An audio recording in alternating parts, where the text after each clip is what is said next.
It's not much again, please. Lóòótọ́ ni sà, ohun tẹ́ ẹ̀ rí yẹn lóòótọ́ ni. Láìpẹ́ dẹ̀ láì jìnà ló máa bẹ̀rẹ̀ wá sí reality. Ó yẹ kó ti bẹ̀rẹ̀ sí reality.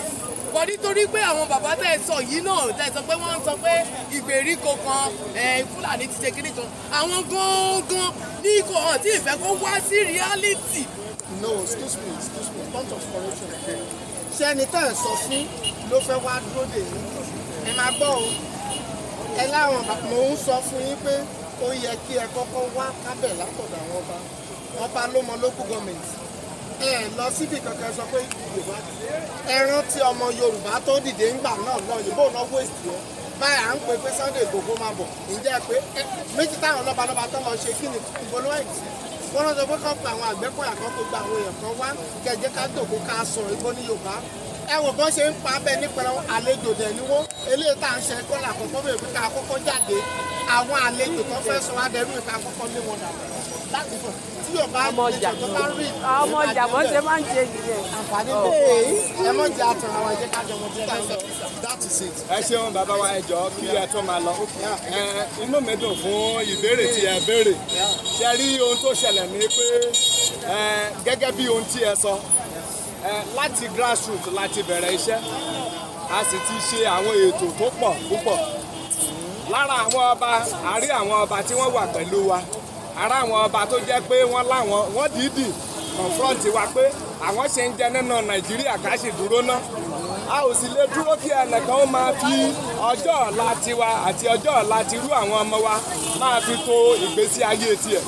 lẹ́ni tó dẹ̀ ti dàgbà tó ti ń retí ibi tó fẹ́ lọ wọ̀ sí irú ẹni yẹn káwa ní òun làwa ń dúró dè nítorí náà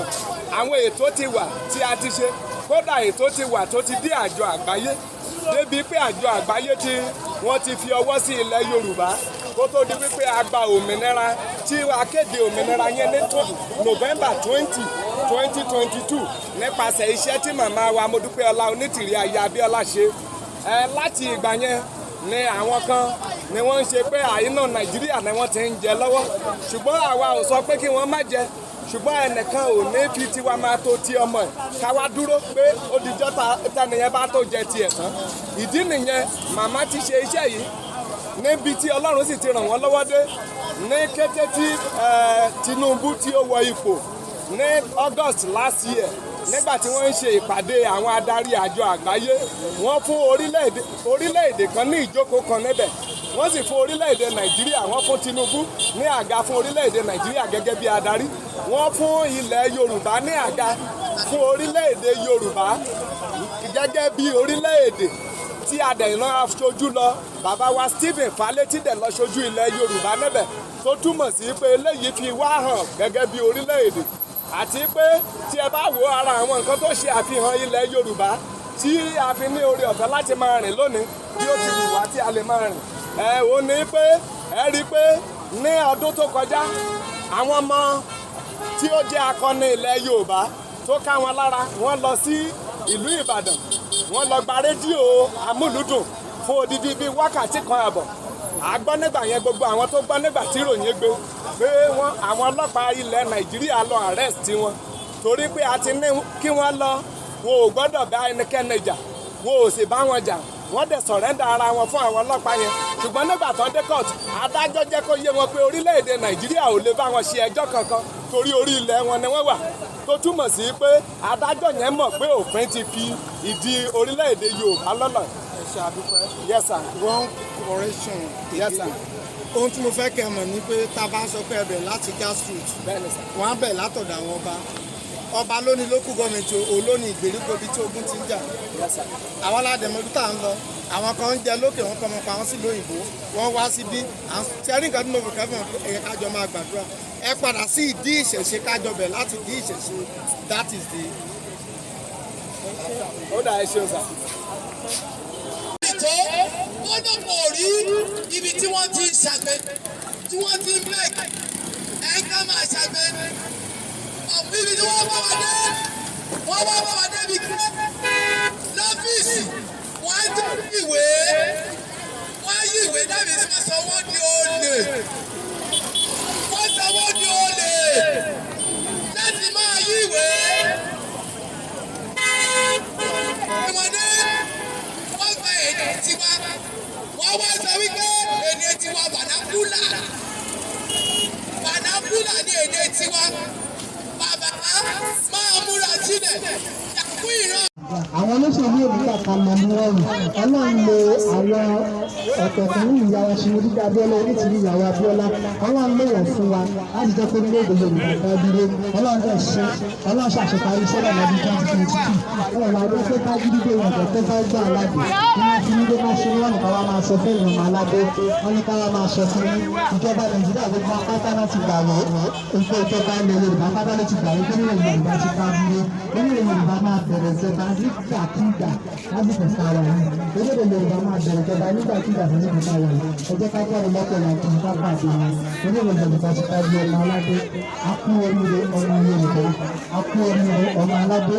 akú oríire ọmọ akẹ́kọ̀ọ́ ìdílé orílẹ̀-èdè Yorùbá ti ká dúró ẹ jẹ́ ká wá pàdé Adélé ìgbàkúgbà Adélé mo bẹ̀rẹ̀ ṣe ìgbàkúgbà ègbé làwọn wá sọ fún ìròyìn tí mo gbé títí ìlú ègbé làwọn wá sọ fún ìròyìn tí mo gbé títí ìròyìn ègbé làwọn wá sọ fún èèkó tó wà ń bẹ̀ ní orílẹ̀-èdè Yorùbá ti kúrò lára Nàìjíríà mo pe àwọn tó dúró tó ń fún ìjọba Nàìjíríà ìjọba ẹlẹ́sìn Islam náà kò lè bá ti ká dúró wọ́n mọ̀ ẹ̀kọ́ báwọn bá jẹ́ kí rédíò òkè wọ́n mọ̀ pé àwọn òní fẹ́ mú. wọ́n ti fẹ́ dé orílẹ̀-èdè ìlú Ìbàdàn òun ni olúùlú ilẹ̀ Yorùbá ibẹ̀ náà ni Adélé wọn láti sí orí náà ló ṣe jáde ibẹ̀ ká kọlọ́ngọ fún gbogbo àwọn ọmọ Yorùbá kí gbogbo wa ká fi àyà nígbà tí Adélé wọn bá dé ìwé pélébépélébé tí wọ́n fún wa yẹn bàbá wọn abẹ́ bàbá wọn ìsàlẹ̀ a máa rí ibi tí wọ́n kọ rédíò òmìnira Yorùbá 2022 sí ẹ jẹ́ ká máa gbọ́ rédíò yẹn bẹ́ẹ̀ dá ibẹ̀ náà ti máa gbọ́ dídí Adélé wa ìkéde dídí Adélé wa máa wáyé nínú rédíò yẹn láti máa gbọ́ kẹ́tẹ́ bàbá ti gbọ́ báyìí kí gbogbo akẹ́kọ̀ọ́ ṣẹ̀ṣẹ̀ káàdì ká mórí ní ọ̀nà kí gbogbo wa parapọ̀ ká lọ pàdé Adélé wa Adélé Yorùbá ò ní fẹ́ dé mọ́ ká là ń pè ní Adélé yìí Adélé tó dúró gẹ́gẹ́ bí ibi ìjọba ti bí ẹ èyí táwọn Nàìjíríà gbé ní fìdí ẹ àwọn òpè ní fìdí ẹ o àwọn agbó ìjọba tiwa lé ìjọba Adélé tiwa àwọn agbó wọlé nítorí náà la ṣe pè ní ìjọba Adélé nítorí pé Yorùbá jẹ́ ẹ̀yà kan ṣoṣo nínú àwọn ẹ̀yà èyí tó ní àpọ́nlé lára àwa ní àpọ́nlé torí náà la ṣe pè ní ìjọba Adélé wá sí ìtàrí gọ́ọ̀mẹ̀ntì àwọn Nàìjíríà pè àwa Yorùbá a pẹ̀lú national government ìyẹn ìjọba Adélé wa ẹni tó máa tẹ̀lé jẹ ẹni tí àwọn Yorùbá bá yàn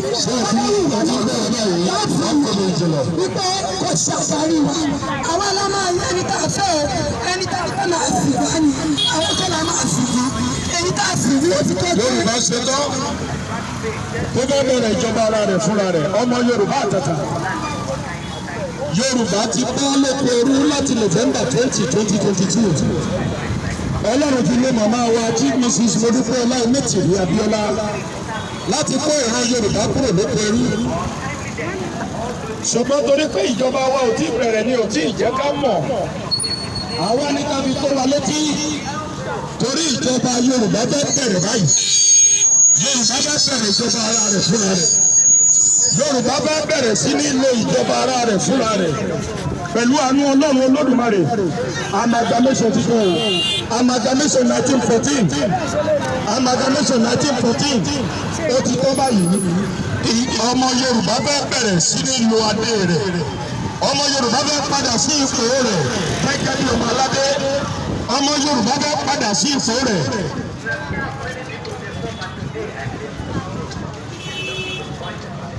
Hello, ma.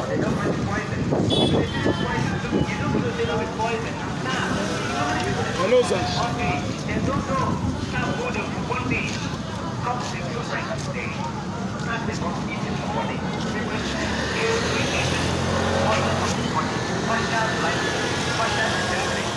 Diarrhea. Moving objects to body like small ants walk inside the body.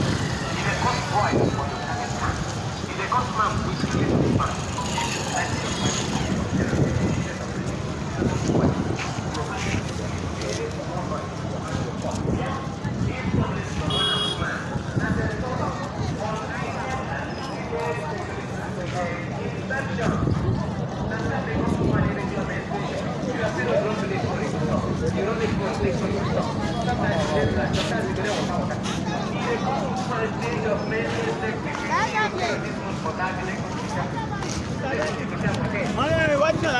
Come kiri ni.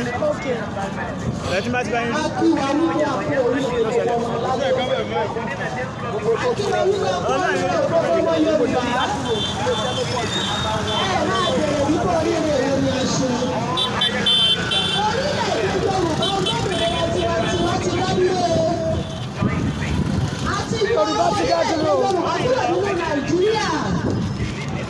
Amalgamation 1914 a ti gbé ìgbésẹ̀ lábẹ́ àkóso màmá wa Modupe Onitiri MKO Abiola a ti lọ gbé ìgbésẹ̀ láti ṣe àtúnkà amalgamation 1914 a ṣe declaration document orílẹ̀-èdè olómìnira tiwantiwa ti Yorùbá a fi lọ yọ ìran Yorùbá kúrò nínú amalgamation 1914 ní lọ́wọ́lọ́wọ́ báyìí orílẹ̀-èdè olómìnira tiwantiwa ti Yorùbá ti dá dúró orí ilẹ̀ tí a wà yìí orílẹ̀-èdè olómìnira tiwantiwa ti Yorùbá ni ilẹ̀ Yorùbá kì í ṣe ara Nàìjíríà mọ́ ní ogúnjọ́ oṣù kọkànlá ọdún 2022 ó ní a ṣe ìkéde yìí tí a sì gbé ìwé rẹ̀ lọ sọ́dọ̀ àwọn àjọ àgbáyé láti ìgbà náà ni a ti ń ṣe ètò láti gbé ìjọba orílẹ̀-èdè Yorùbá wọlé ní báyìí gbogbo ètò ti tò òun lọ ṣe wọ́n ṣèkéde fún ẹ̀yin ọmọ Yorùbá kò fẹ́ tó bá yín láti ẹ̀mí o àwọn ìjọba orílẹ̀-èdè olómìnira tiwantiwa ti Yorùbá pọ̀ nílò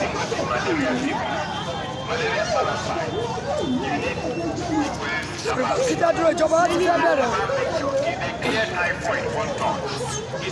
It declares that to instruct us error. The problem of the word today